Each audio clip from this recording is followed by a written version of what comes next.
Hey, everybody, it's Alan, and I hope that you are doing well. So, March 9th is the birthday of one of the jazz greats, saxophone player Ornette Coleman, an absolute icon in the jazz world, a legendary sax player. We're going to pay tribute to the man on his birthday by listening to the song Chronology.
some of those runs, both on the trumpet and on the sax, were just otherworldly.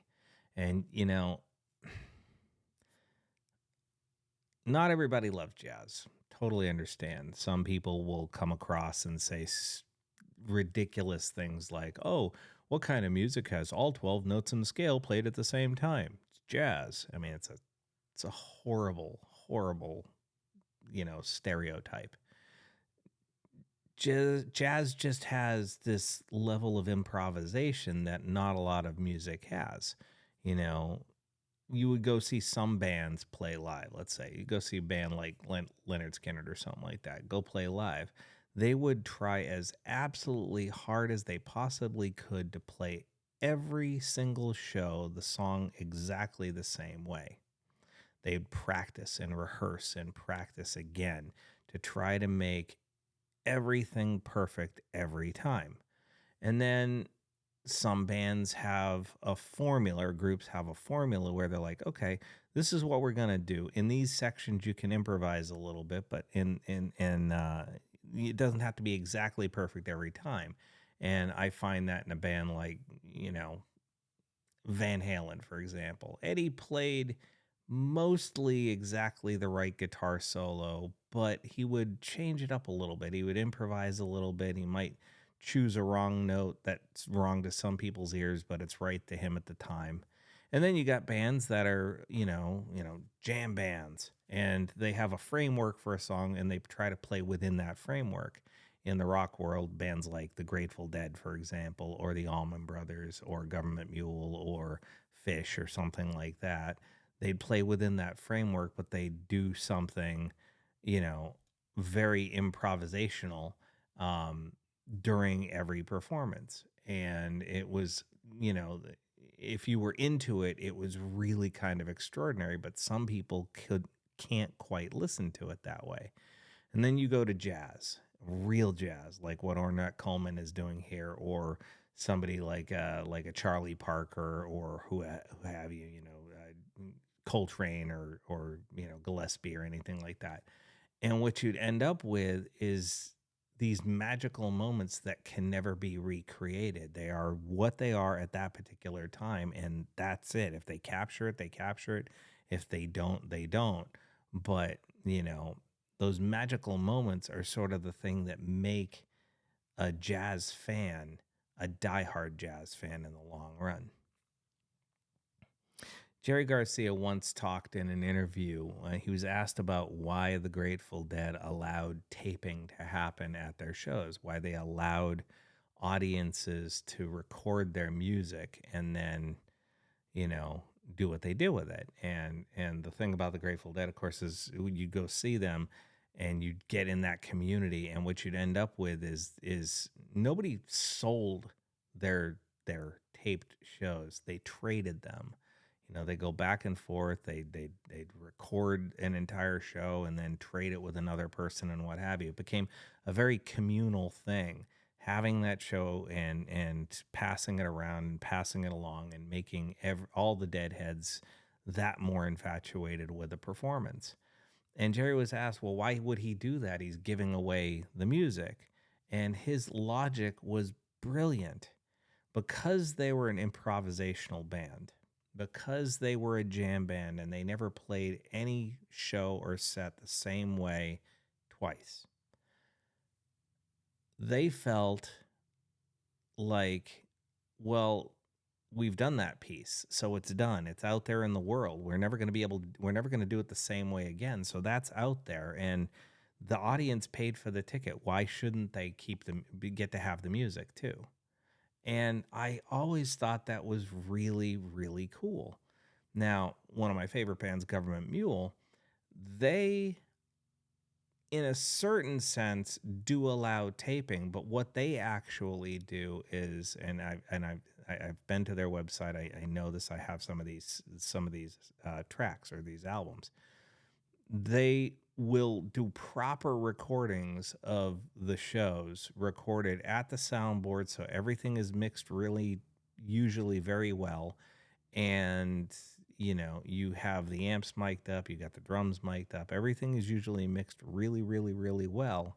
and then they'll post those live shows on their website, and they'll, for a small fee, offer the ability for their fans to download these performances.